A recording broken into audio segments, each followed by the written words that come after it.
distant land,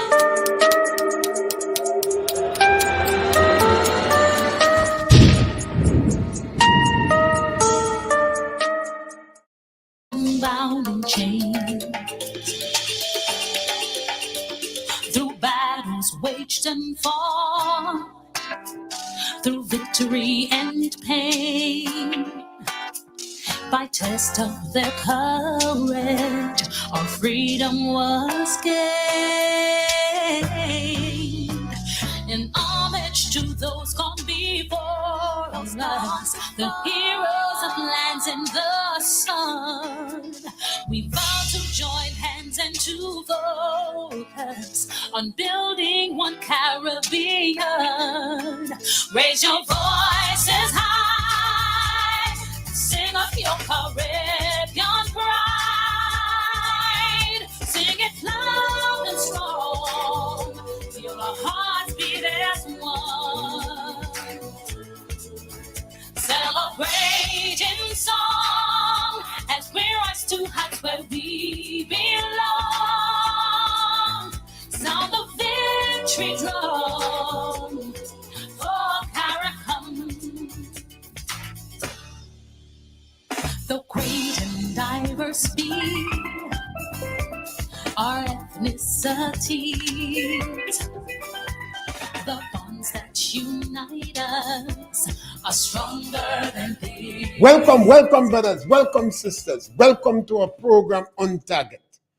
And perhaps as soon as we start, we have to make an apology this morning because it seems we're having some challenge with the radio. Maybe some of our lines in the mountain or have some technicalities.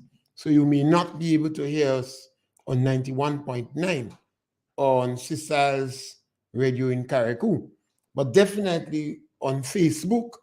And that is the time you pull out your internet. You go to Google and you get onto your internet and you're able to pick us up and on YouTube. The technology today is remarkable, and you have to get in line, We speak about anything on our issue here, politics, religion, socio-economic issues, or any topical issue of the day. Well, we will have to wait. I will continue speaking, and you on Facebook and on the internet have the opportunity to interrupt me. I will read some of your posting, perhaps get an opportunity to read more of your posting today. And also you can change the topic that I'm speaking about. Perhaps it's a good opportunity to speak about education.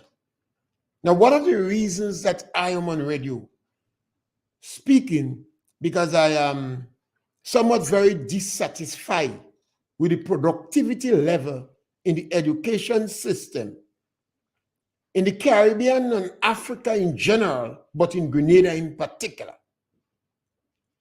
I believe that the education system in Grenada is the greatest contributor to some of the problems and challenges we have. Now, it's a very tough thing to change the education system, and that should be the easy system to change. And I think the biggest challenge are our educators. Our educators does not tolerate criticism. We have to understand that educators, teachers, professors are the best intellectuals in our country. It's the most educated people in our country. But they are some of the hardest, hard-headed people to deal with. They feel they're so intelligent and so bright that they take serious issue with people when they are challenged. They want you to judge them, but not by their productivity. And I think this is a challenge that we have. And the majority of people in our society, the one generally doing the assessment, doing the judging, analyzing statistics are intellectuals. So they form a protective wall among our educators. They are practically untouchables. And after about 15 years holding discussion here and there with my colleagues, friends, associates in the rum shop, I decided that the best thing to do is to use the platform we have in this country, freedom of speech, freedom of expression, and try to provoke discussion on the topic.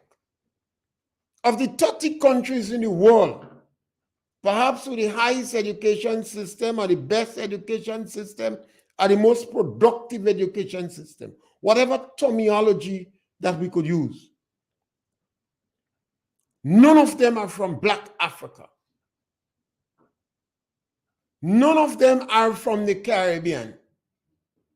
And Brazil, not in it. Brazil have the most Black people outside Africa. The biggest challenge we have in the Caribbean is the education system. I think our politicians in the Caribbean have done an exceptionally good job. But they have not been supported. They have not been ably supported by our intelligentsia. And nobody can question our intelligentsia. They take strong objection when they are challenged. I say to some of my brothers and sisters in the teaching service, you are not paid to love children. You are paid to teach children. So when the trade union and other teachers advance in the view how hard you work on about you love children, this is nonsense. We are a Christian society. And our culture dictates, advocates, and encourages everybody to love one another. We use this love so liberally and so recklessly that some people don't even know what is love anymore. I've been constantly lobbying pastors and priests and ministers and parents to tell people what you mean when you say you love. So let me give you some cold-blooded example. Let us suppose a man loves his wife and children a lot. But he's a very busy man. He could employ his secretary to make certain you never forget my wife's birthday, she anniversaries, Valentine. Never forget my children unto. All the things they're supposed to attend, you must know. And you must go and get gift for them. Make sure you tell me what gift you buy, give my wife. And then you bring it home. And that man will be highly appreciated in his house because he never forgets his children's birthday or his wife's birthday. But all that man have is good management skills. He has a good secretary. A capable and able secretary or administrative assistants that manage him so he could get some time to make plenty money. We have to practicalize a lot of story. So when a teacher in school tells me she loves children, I look at the productivity of the child. When you hear politicians speak about love, I want to see how he practicalizes this story on the ground. How does that politician look after the people who are less likely to look after themselves? There are some people in every society that could look after themselves. If there is a disaster, some people would turn millionaire. If there is hurricane, some people turn millionaire. When the volcano erupted in St. Vincent, I was disappointed. Some Vinci should be packaging the ashes and sell it. Because the ash is good for your skin. So Vinci hairdressers and other people in that industry should be packaging the volcanic ash and sell it. Some people want the ashes to store to put in the archives, to put in the record, to say these ashes came from St. Vincent volcano. You should have able to go in the shop and buy ashes, maybe pay a $5, $10 a packet. I would have gladly gone by ash. We in the Caribbean have to understand that our teachers in the Caribbean, well, let me say Grenada, because the Caribbean too big. Some people don't like the Caribbean. Grenada, they are better educated today than any other time in our history. They are better trained and they are better paid. 20% of our teachers drive themselves to school. They have the cars, they have the vehicle. 20%. I wouldn't surprise if in Grenada we're the best in the world. It means that they have discretionary income, or it means they're fascinated with vehicle. So even in Grenada, even though you can't buy gas, you have your transport. Almost all of them was educated by public funds. Yet, when I look at the productivity level, 70% of the children who exit secondary school cannot meet the minimum requirement. Everybody have minimum. So my minimum, I don't know what is your minimum, but I'm going to tell you what is my minimum requirement. A child going to school after 13 and a half years, because we go to school from 2 or 3, 2.5 to 3 years. So by 16 years, that child should have a minimum of 5 subjects, whether it's CXC, CAPE, GC, whatever exam. English language, maths, a science subject must be included in that 5 subjects. Nothing is wrong in having 25 subjects, like bragging rights. You don't suppress the individuals who want to delve deeper in. But 70% of the children that exit school should have the minimum requirement. We will always have some failures. You will always have children you don't understand. You will always have children because of physical or mental or social circumstances. That is a greater challenge to what you offer. But the productivity level in Grenada today is unacceptable.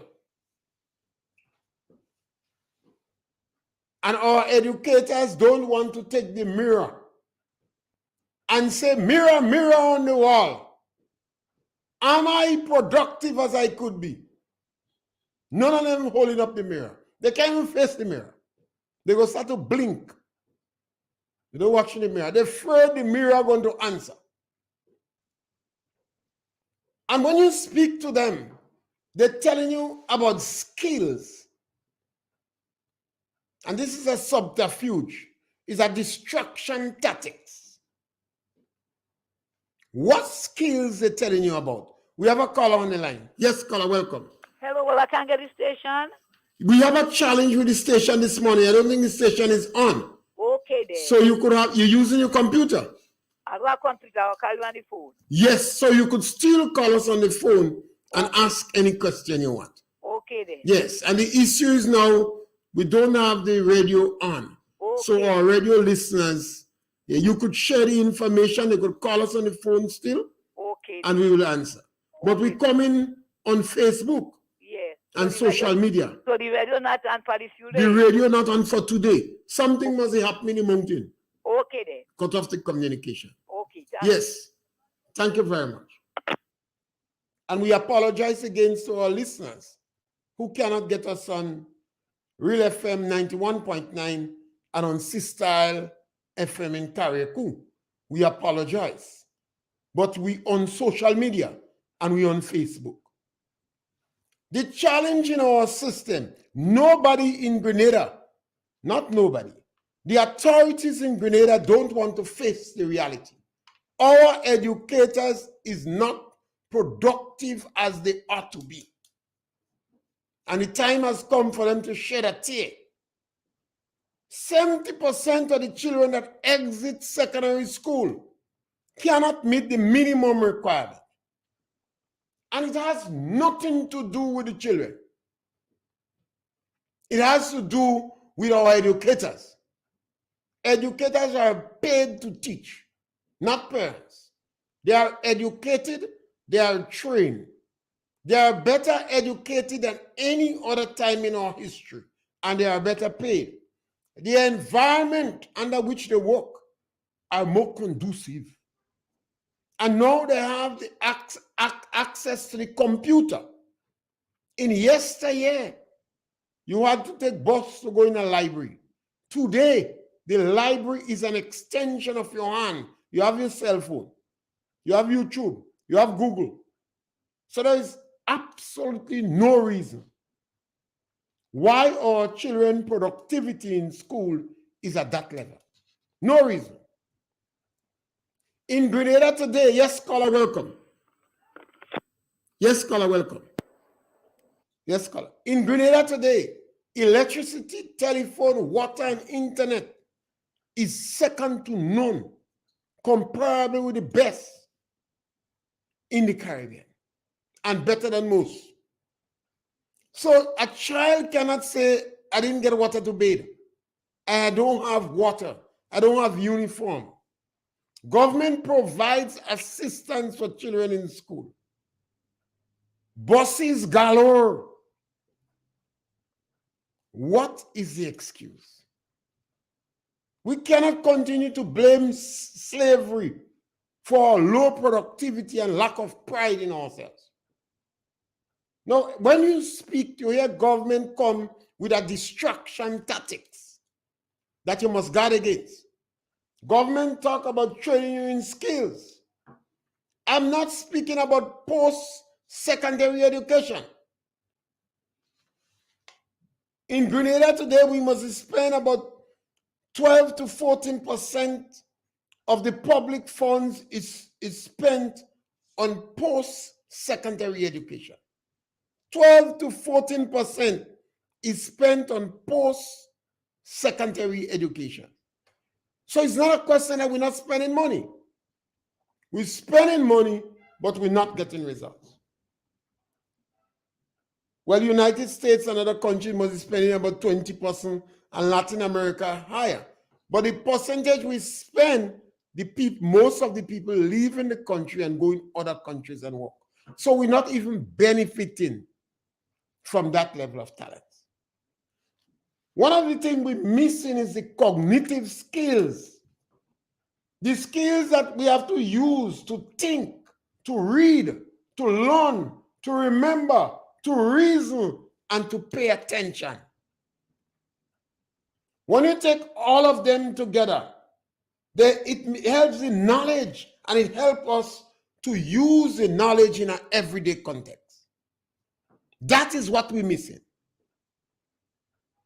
The skills that the brain needs to think, to read, to learn, to remember, to reason, and to pay attention. And you're supposed to learn these skills in primary and secondary school. And once you do that, you get better results. But every time you speak about that, they have a subterfuge, a distraction tactic. So they say, we're going to introduce skills in the school. We're not speaking about plumbing skills. We're not speaking about carpentry skills. We're not speaking about occupational and vocational skills. It's a distraction tactics. And then they tell you about these people, Miss Jane and them bright, and giving you the impression your children dunce. They don't use bright and dunce now. They say you are not academically inclined. And I say to some of my listeners and friends and those who I reason with on a daily basis, anytime somebody tell you that, let them give a certificate and let them sign. It has to do with environmental impact. What is the situation?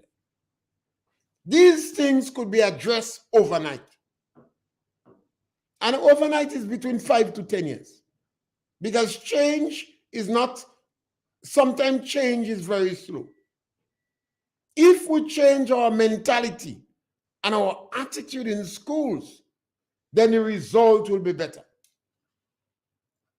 Yes, you could have programs in Grenada to salvage, to give students a second chance. You have programs for that, and that is absolutely necessary. But the real emphasis have to be in the factory. And where are the factories? Primary and secondary education. I don't know if this program exists still, that this government in the search for green blood is looking for every opportunity to cipher out some programs. They had a program where they had women, principally women, I never see a man involved in that, going to speak to children between 6 months and 2.5 years. So they would go to the home of the parents and try to help children between 6 months and 2.5 years. They said to help motivate the brain or something like that. The psychologists would agree with that. Because if you have a child between 6 months and 2.5 years and you treat them like a monkey, they're going to be jumping up and down and begging for ripe bananas. But if you treat them like a human being and you provide the right thing, they may be singing song and playing guitar and playing music and beating drum. But you don't have to believe me. Go on the internet and look for 2.5-year-old children that play music. And then watch your child in the house. Sometimes they're begging for snacks and right thing. So I thought the program was a good initiative. We need to make certain that by the time our child is 5 years old, and I'm not speaking to the converted, those people who have it well locked down in Grenada, and about 15% of our population have it well locked down. The children doing well. The children is going to succeed academically. They're going to get much more than the basic requirement. They're going to get the jobs. They're going to go in universities. And then they're going to come back and be politicians. Now, you who falls in these 70%, and your children are not, there's a high possibility that your children would not be successful. Then you must take emergency work to help your children. Because I'm not a professional, don't take me seriously. I provoke discussion. But you could consider if what I'm about to say have any merit in it. Irrespective of the education you have, irrespective of the type of education you have, you could help your child at home. Whether you could read or write, you could help your child. Some parents don't have confidence in themselves. And they believe because I am not well lettered, that is the term they use when they can read and write. They say I'm not well lettered. They believe that they cannot teach their children. A simple thing as teaching your 5-year-old the names of the villages in the parish helps your child immensely. And the woman may not know all the names of the village, but if she's spouse, or she man, or she husband, is a bus driver, a sales drive a sales vehicle, has a vehicle, does carpentry work or mechanic, or hunter, or if he hot, and he have plenty women, he going to know the names of the villages, most of the names of the village in the community. So the woman must get on to him and encourage him to tell her the names, tell the children the names. He may not be able to write it because a lot of our men, from the time they leave school, they don't really know. But the women could write it on a piece of cardboard as a pack of cards. And the child is going to learn it quick because the grandmother, the aunt, the cousin, and other children live in different villages. And you could use the phone book to get some of the correct spellings. And you could use the cell phone for the map.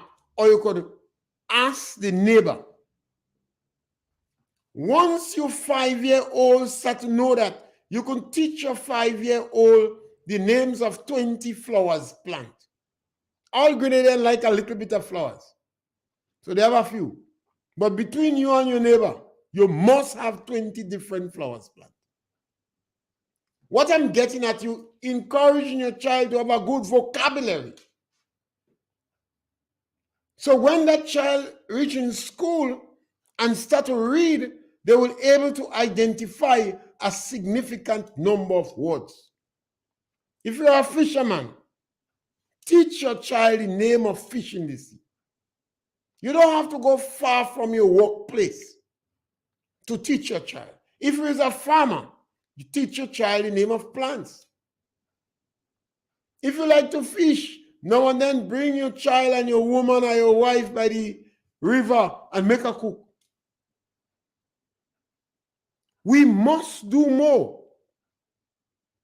We must do more. And we have a gadget, the cell phone in our hand. We are not making maximum use of it.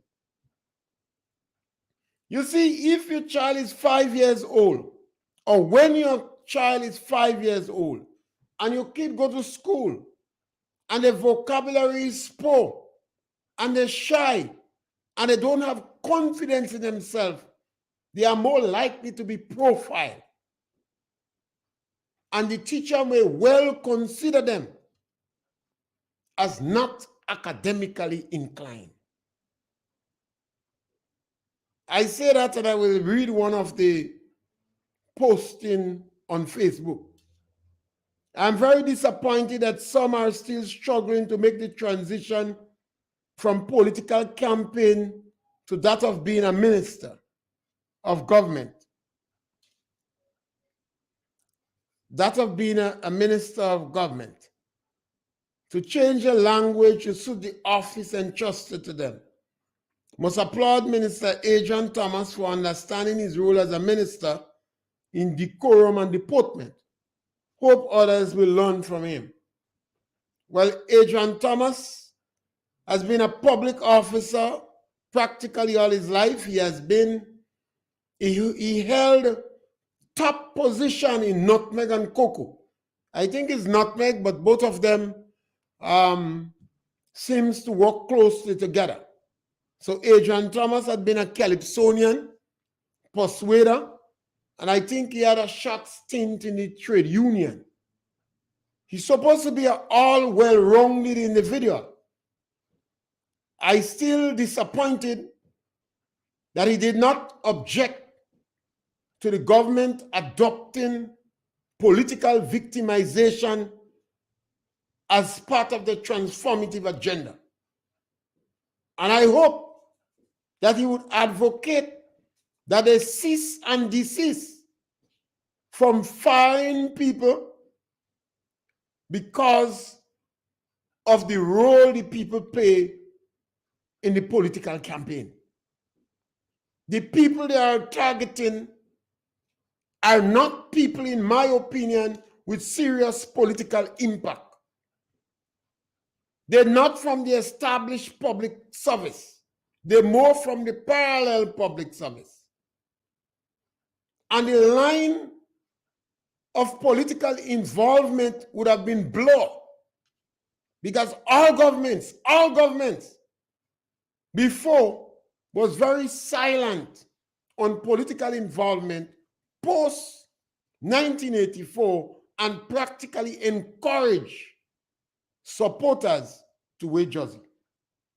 And the National Democratic Congress had more senior public officers with yellow jersey than the NNP. So I believe that trajectory is dangerous. And persuaders should encourage the National Democratic Congress to back, to retract. Don't go down that route. It is not good for our country. So that was one of the Facebook, and that's my response. Somebody asked, when is the next parliamentary session? Lord, people have no idea what's happening. Well, the Grenadian public knew there was voting, and they voted a political group in power that they have to get some chance to learn. So you have to have patience with them. They have no experience in these things, and they're going to take some time to learn. And they have chastised the older ones among them so much that their significance is seriously diluted. So maybe they're on a watch and see rate, and although they would nudge them, it doesn't seem that the older one in the NDC have much persuasive power. So I am prepared to give them 6 months before they come. I'm giving them a long time. They just make 3, and that is, well, they could have it. Well, I don't know if they're going to have the budget by Parliament. So sometimes they do everything one time. So I'm very tolerant and flexible and prepared to bear with them for a long while. Now, if we are going to solve the problem in the job market, 61% of the youth, the young people who are qualified, 61% claim that the qualification is not helping them on the job market. 61% of the young people who are qualified, they claim that the qualification is not helping them on the labor market. That research didn't come from me. I read it. And I believe it. The people do it. Somebody else might do it and get different statistics. But I'm not surprised. We have a number of young people that go to college. Ask them what they learn in college. They don't liberal arts. They tell me they have an associate degree in management and economics. They have an associate degree in psychology and management. One of them tell me they have a certificate degree or associate degree in secretarial arts. We have a caller on the line. Caller, welcome. Yes, caller. Mr. Pierre. Yes, my brother. Wow. Yes. I listened to an episode news. Go ahead, I hear you. You cut off. You got to call us back, and we're not on the radio, so we know you're using your cell phone, but please call us back. We want to hear you. So if 61% of the young people that are qualified, they are claiming that a qualification did not benefit them in the labor market. But mommy or daddy, if your daughter get an associate degree in secretarial arts, what she going to do with that? What she going to do with that?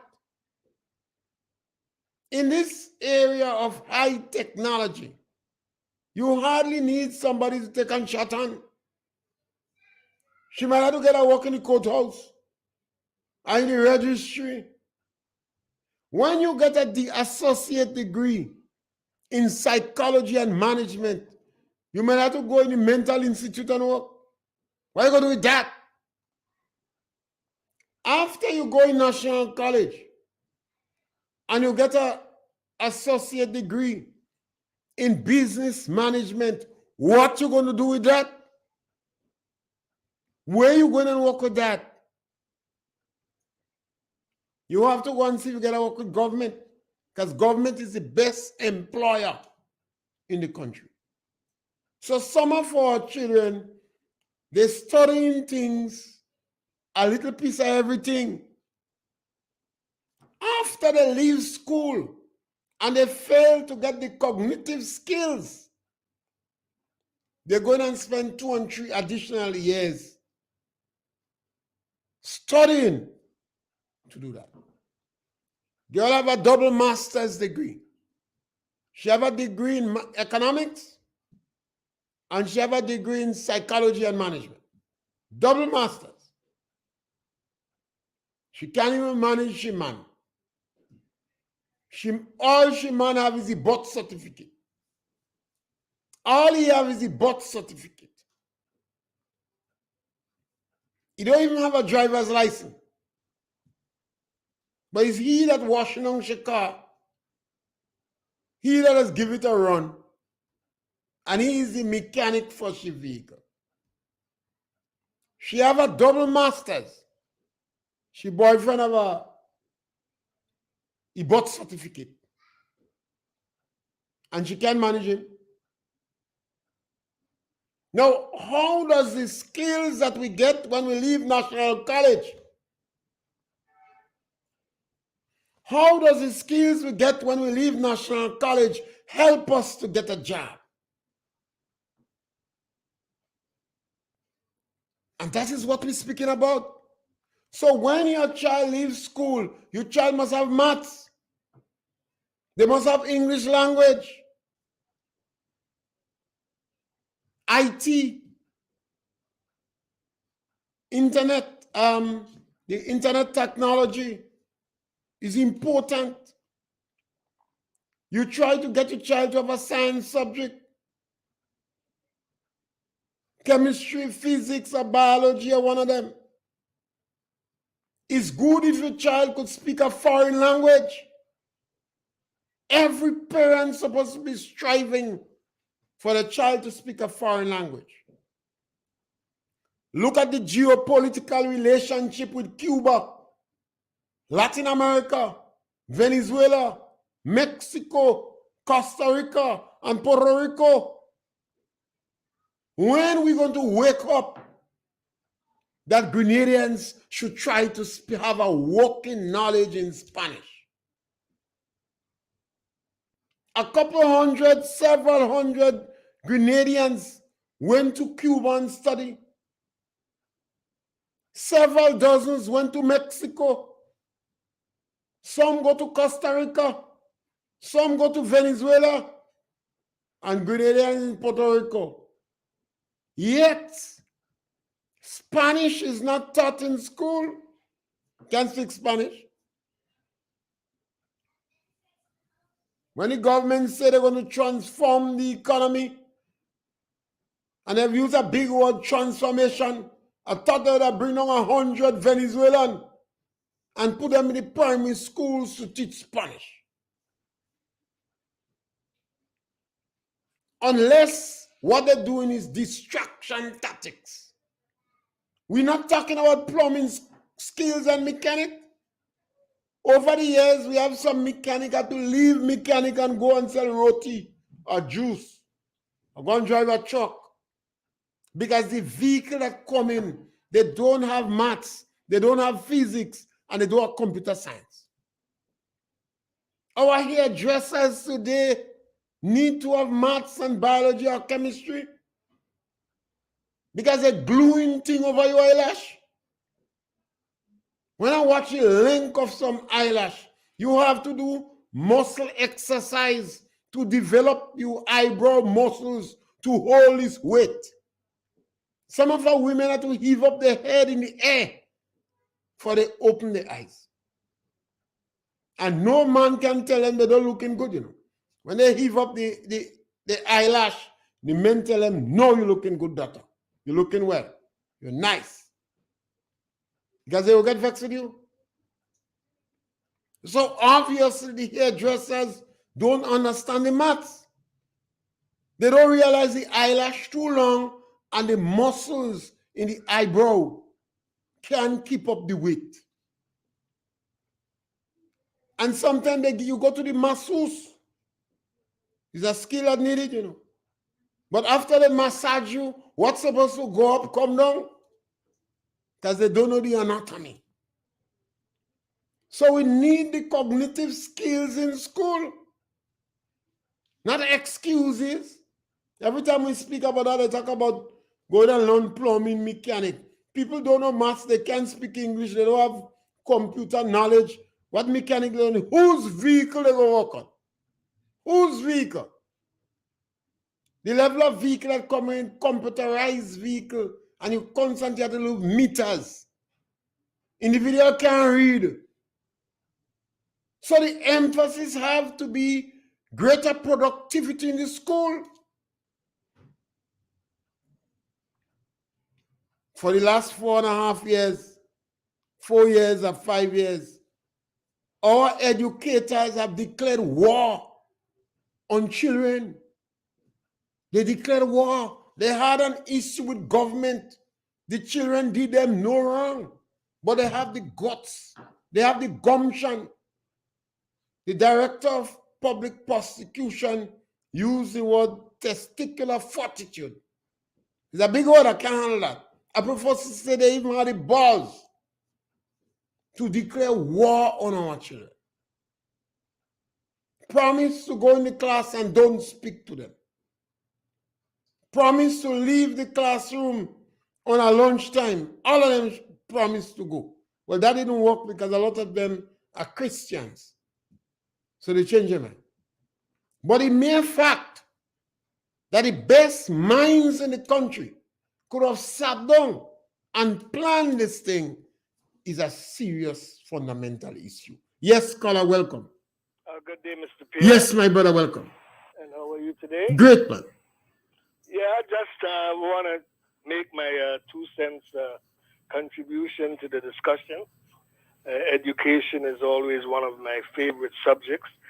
But I find you a bit confusing me today because on the one hand, you said that there's nothing wrong with a kid sitting the exam and getting 24 subjects. Are you really serious about that? Yeah, absolutely nothing wrong with that. And how do you see a kid benefiting from having 24 subjects when, on the other hand, you insist on asking the question to quote you, what you go do with that? 70%, yes, because you see, 70% of our children cannot meet the minimum requirement. So my discussion is about that 70%. You have about 15% of the people in Grenada have it well locked down. So I don't want for 1 second that for them to believe that they're against a child who have 25 subjects. It may be for bragging rights, but my principal intention is to provoke discussion among the 70% that have not succeeded. I'll tell you a story that I could never forget.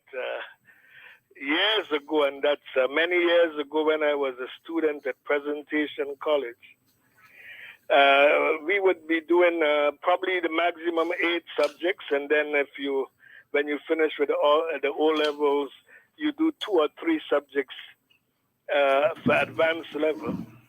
And I remember a group of students, including a guy that you will well know called Keith Mitchell. There was another one called Cuthbert Nayak. And there were a few others, I can't remember their names now, but they would be doing 2 subjects at A levels. And the reason I mention that, it takes time to study, especially things like math, chemistry, physics, and even literature and these things. And if you're going to have a kid at the secondary level preparing for 24 subjects or even 18, the day has only 24 hours. And how much time would the kid get to really excel in any one of these subjects? As I said, Dr. Keith Mitchell, and I mention him because you have to know where you have the aptitude, and then you have to focus on that. And there are two reasons. Have you ever heard the name Adam Smith? I do. Pardon? I think I do. Yeah, Adam Smith came up with the idea of specialization years ago. And I won't get too much into the theory because it would take time. Yeah. But Adam Smith was able to say that people should focus on what they're good at. There's no university in North America that demands even 8 or 10 subjects. As you mentioned earlier, you got to have math, obviously, and English or whatever language. And then you have to have the grade in the area that you want to get into. And to me, to get the good grade, you got to be able to specialize even since kindergarten. You see where a kid has the aptitude, and then like they do, you mentioned this thing about not even one black nation is on the list for the best education, and that's true. In South Korea, once you in secondary school, you don't do more than 5 or 6 subjects in the area where you specialize. I mean, there are many reasons why I would disagree with you that having 24 subjects or even 12 doesn't make any sense. We talk about a waste of resources. We talk about children not having time to do other things. And I know that I don't want to go on, but I think it's the wrong approach. And I think the present government should make transforming the educational system one of their number one priority. Yes. And no kid, sorry, go ahead. I would never put a restriction on the subject, the number subject a child. I will never put a restriction. But if it Well, doesn't our men, you see, 70% of the children can meet the minimum requirement. And that's where my emphasis is. And I think the 70% cannot meet the minimum requirement because they have to spread their wings too wide. Well, whatever reason, and this is where the emphasis have to be. We have about 15% of the Grenadian children that is the tobacco well pressed. So I'm not bothering with them. The tobacco well pressed. But we cannot improve the competitiveness on the job market if we continue like that. So whereas I would not, this is a democratic country, and I would not prevent people from... The government has to provide the resources, and then you have a kid or several kids taking all these number of subjects. Teachers got to be paid for that. But we got to ask, what are we getting out of that? Not only that, one second, Mr. Pierre. The CXC Secretariat makes over $100 million a year from the fees that these students pay. And I think the first subject would be $125, and you pay more. And then some parents have to pay $800. And I would again quote you, what do you do with that, or what could you do with that, as you put it? I don't want to use the kind of language. Don't use it. Once you don't use it, yeah. Once you don't use, you see, when you're quoting me and you use it generally, that I specifically refer to individuals coming out from college with an associate degree in psychology and management. And I see them every day and I speak to them. And I ask them, where are you going to get a job with that? They have a degree. They have a degree in management, psychology and management, business management, and they come into a supermarket or a store for a job. That doesn't make no sense. And when you leave secondary school and you go into national college, you're supposed to be more focused. My brother, the biggest challenge in Grenada is in the primary and secondary education. And the unproductive nature and culture of our educators. Yeah, but I think this is why we should begin to streamline the education as they do in South Korea from the primary and secondary school to see where a kid has certain aptitudes. Now, I also disagree with you on the business of kids not being academically inclined. But that's another subject. Believe it or not, it's another story. I'll pick you up on that one. This one is a total another story. But the Yeah. opposite of not being academically inclined would be to suggest that somebody is gifted. And if we have people who are gifted in certain areas, obviously the opposite would also exist. Some people would not be gifted. Okay. I agree that I've taken up quite a bit Yes, of you time. do. You do. I think that the government should hold some sort of a symposium or something on the subject and really transform the education system so that we can educate kids in the areas that the country needs. Yeah. What we have happening today, kids go to secondary school and everybody wants to study law. I'll Okay. leave it at that. Thank you. Yes, thank you. I think the government more preoccupied with political victimization now, and it's unacceptable. And some of the political warriors are trying to justify it. And it should have no place in our issue. So it means the government will be having a one-sided discussion. Because once they advocate political discussion, political victimization, when they call a consultation, they expect the people to come and tell them what they want to hear. And I think it's a sad mistake. In a small community like ours, no government post-84, no government post-84, no political leader except this one has incorporated political victimization as part of the policy. And particularly, this government have a transformative agenda and they put political victimization in that. I follow some individuals on social media and some of them is teachers and my blood run cold. When I see what they post, I wonder if they could be impartial in school. If they would not see in the school NNP children, particularly loudmouth NNP, and ministers' children, and political activists of the NNP children, I wonder how they're going to deal with them in school. I have serious concern about that.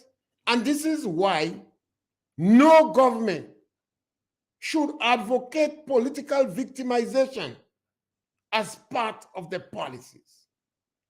Because we live in a country and the politics is a little bit tribal, you're going to always have some excessive and showing of favoritism for political situations. But when a government incorporates it in the policies, it becomes the order of the day rather than the rule, rather than the exception. It becomes the rule rather than the exception. Our brothers and sisters in the diaspora, they have to understand that the majority of them don't work with government. But in Grenada, government is the biggest employer. So when a government decides to take in political victimization as part of the transformative agenda, it has a rippling effect on the ground. And almost everybody in Grenada would know the majority of, or the main players, which political sides they are. So the government is wrong.